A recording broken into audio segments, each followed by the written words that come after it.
that you could join us for Crusader Storytime today. I'm going to be sharing a story to you from a book that I had when I was a little kid, and it's from a book that's called Stories That Never Grow Old. And the book the story that I'm going to read you today is called The Little Engine That Could. All right, so here we go. I think you'll really like it. Chug, chug, chug, puff, puff, puff. Ding dong, ding dong. The little train rumbled over the tracks. She was a happy little train, for she had such a jolly load to carry. Her cars were filled full of good things for boys and girls. There were toy animals, giraffes with long necks, teddy bears with almost no necks at all, and even a baby elephant. Then there were dolls. Dolls with blue eyes and yellow curls, dolls with brown eyes and brown bobbed heads, and the gayest little toy clown you ever saw. And there were cars full of toy engines, airplanes, tops, jackknives, picture puzzles, books, and every kind of thing boys or girls could ever want. But that was not all. Some of the cars were filled with all sorts of good things for boys and girls to eat. Big golden oranges, red-cheeked apples, bottles of creamy milk for their breakfasts, fresh spinach for their dinners, peppermint drops, and lollipops for after-meal treats. The little train was carrying all these good things to the good little boys and girls on the other side of the mountain. She puffed along happily. Then, all of a sudden, she stopped with a jerk. She simply could not go another inch. She tried and she tried, but her wheels would not turn. What were all those good little boys and girls on the other side of the mountain going to do without the toys to play with and the food to eat? "Here comes a shiny new engine," said the little clown who had jumped out of the train. "Let us go ask him to help us." So all the dolls and toys cried out together, "Please, shiny new engine, do carry our train over the mountain. Our engine is broken down, and the boys and girls on the other side will have no toys to play with and no food to eat unless you help us." But the shiny new engine snorted, "I pulled you? I'm a passenger train. I have just carried a big fine train over the mountain with more cars than you ever dreamed of. My train had sleeping cars with comfortable berths, a dining car where waiters bring whatever hungry people want to eat, and parlor cars in which people sit in soft armchairs and look out big plate glass windows. I carry the likes of you? Indeed not." And off he steamed to the roundhouse where engines live when they are not busy. How sad the little train and all the dolls and toys felt. Then the little clown cried out, "The passenger train is not the only one in the world.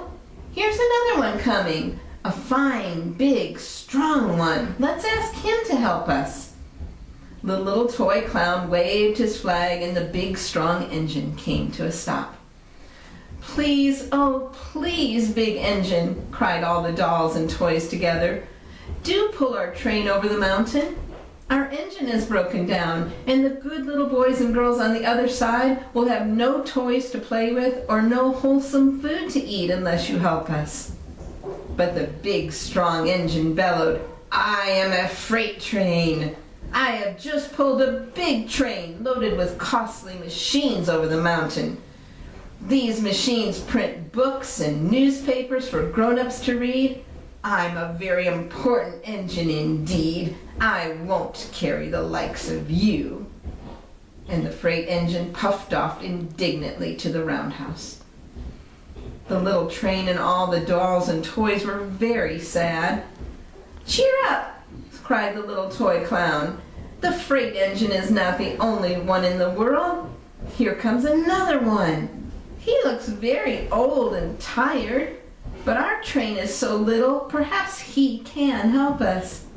So the little toy clown waved his flag and the dingy, rusty old engine stopped. "Please, kind engine," cried all the dolls and toys together, do pull our train over the mountain.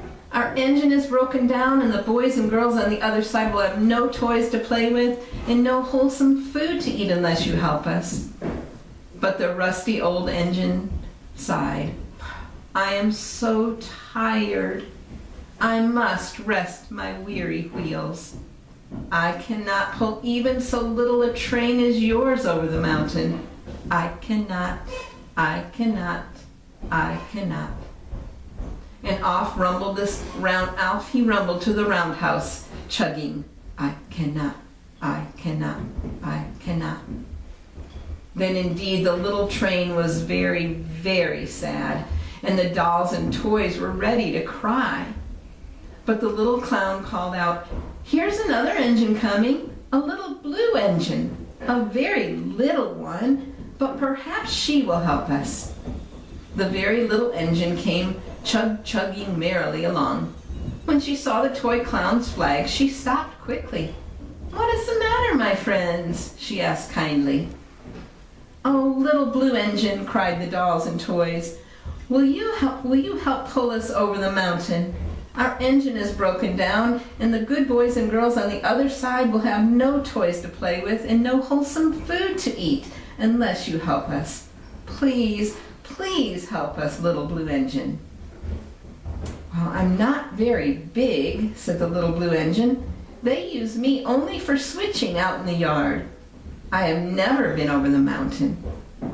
"But we must get over the mountain before the children awake," cried all the dolls and toys. The very little engine looked up and saw tears in the doll's eyes, and she thought of the good little boys and girls on the other side of the mountain who would have no toys and no wholesome food unless she helped. Then she said, "I think I can. I think I can. I think I can." And she hitched herself to the little train.